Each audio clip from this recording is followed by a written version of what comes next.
sachant que de toute façon je ne changerai jamais de matière en dehors de la céramique, rien ne m'attire. Donc je serai toujours dans la céramique, mais à l'intérieur de la céramique, j'aime bien vraiment voyager. Alors, est-ce que parce que je suis un peu italienne, un peu anglaise, un peu apparemment un peu écossaise, un peu. Voilà, ce que j'adore dans la céramique, comme c'est dans la photo argentique ou dans d'autres techniques, c'est le côté d'apparition, c'est mon côté mystique, athée mystique. C'est-à-dire que j'aime beaucoup, même dans les techniques de décor, souvent c'est faire des techniques qui font qu'on fait quelque chose, voilà, on se concentre, on cherche, on fait, on s'amuse, etc. Mais à un moment, il y a quand même, comme la sortie du four par exemple, où les couleurs ont subi des transformations chimiques, la terre s'est rétrécie, on s'est déformée, dans certaines techniques de décor au pochoir ou avec des masquages, etc. Il y a comment dirais-je, il y a un moment où on a quelque chose de différent de ce qu'on était en train de faire, comme une apparition. C'est peut-être une des choses aussi qui me plaisent beaucoup dans la céramique, c'est ça.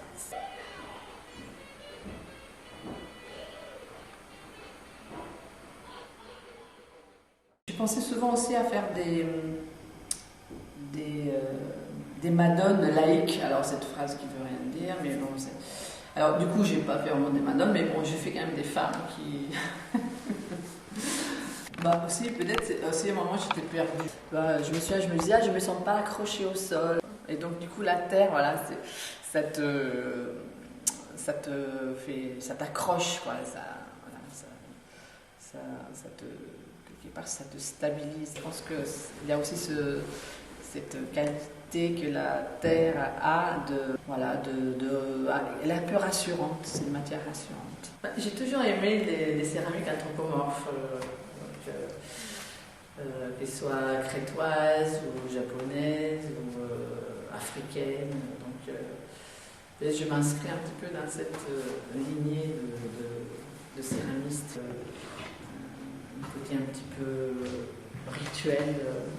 C'est ce travail donc de petites femmes, donc de petites têtes qui sont posées sur un contenant sphérique. Bon, bah, c'est l'idée de parler de féminité et de transmission, parce que la sphère, qui nous rappelle bien sûr la Terre, notre terre, contient, donc elle est creuse, elle est forcément creuse. Ça ne peut pas être une sphère pleine, pour moi ça n'aurait pas d'intérêt, ça doit être quelque chose qui contienne, donc ce sont des sphères qui contiennent donc des possibilités. Donc parfois je mets des graines, ou après c'est aux personnes de mettre ce qu'ils ont envie à l'intérieur de ces petites femmes greniers. J'appelle maintenant ces femmes greniers justement parce que j'aime bien y mettre des graines. Je choisis toujours plein de terres. Je travaille la porcelaine, je travaille le grès, je travaille la faïence blanche, la faïence rouge, la faïence lisse, la porcelaine qui vient d'Irlande, après une autre qui vient plutôt d'Espagne. Est-ce que c'est ce mélange